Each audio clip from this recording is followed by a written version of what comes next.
to leave. And Mother, we allow you. Thank you.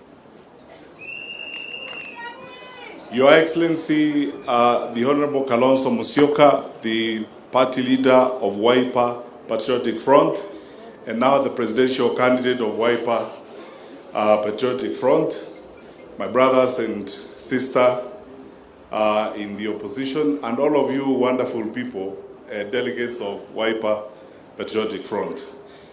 First of all, thank you so much, Your Excellency, for graciously and kindly indulging me to make some remarks because I'm traveling up country.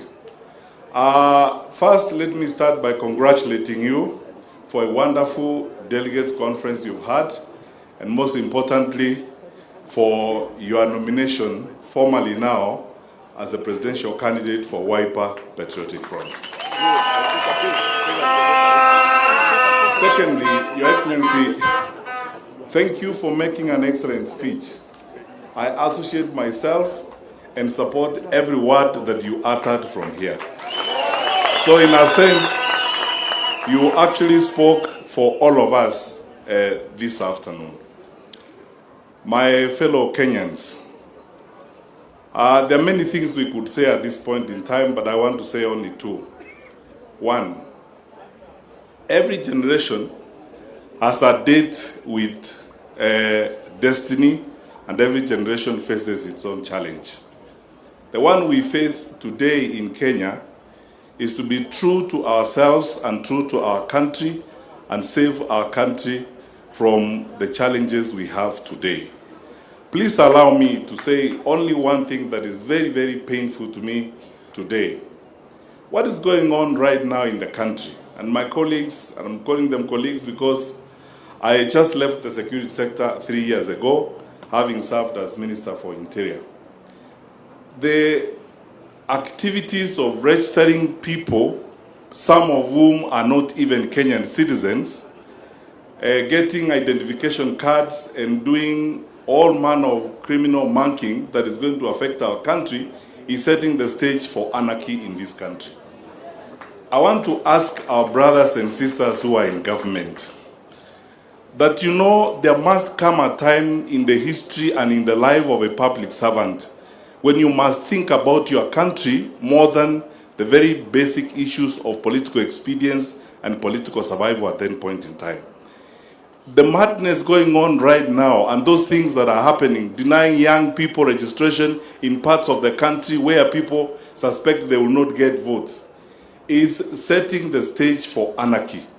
And I want to ask the IEBC and everyone responsible to think about this country very seriously. You may be in responsible positions today, you may be in power today, but please think about the country today and tomorrow. Secondly, people have been saying that the mood in Africa is such that you cannot serve one term, that it's very difficult to remove a sitting president. I honestly think that that nonsense has now been sorted out, and you know what that is. So, Kenyan people, soon enough we will have our opportunity to do a good thing for this country and follow suit and do what other good Africans have done where they have not been satisfied by service provision and service delivery. I honestly don't think we will let the Kenyan people down. Secondly, Your Excellency, I want to repeat and exactly say what Mother said here. We have agreed we must put ambition and everything else before the interest of this country. When we sit together, and should the united opposition, Your Excellency, decide that you will be the candidate, I will support you. We will support you.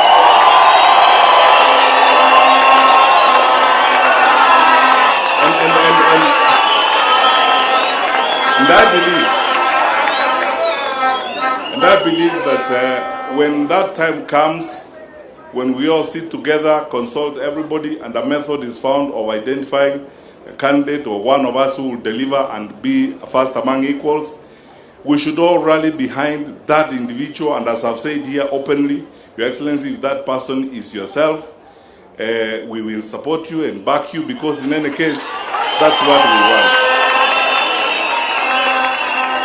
Finally, as I leave, I would like to urge us, because this issue is normally spoken about, I'd like to speak about it a little more bluntly and more frankly. My brothers and sisters, fellow Kenyans, and it's good that we tell you the truth. Building an opposition or a coalition is a journey of alignment and coming together. We will be together in spite of our differences, not because we don't have differences. We will work on this together. It's a long journey that we are determined to walk together. The goal we have is greater than the sum total of each one of us here. So, occasionally, if we argue sometimes, or if we have differences of opinion, that is precisely because we are a group of people who are passionate and love their country. We do not expect that Kenyans want a government that looks like a boys' choir or a girls' quartet. It is supposed to be a group of people who are smart, who reason, who work together, who argue, then they come together.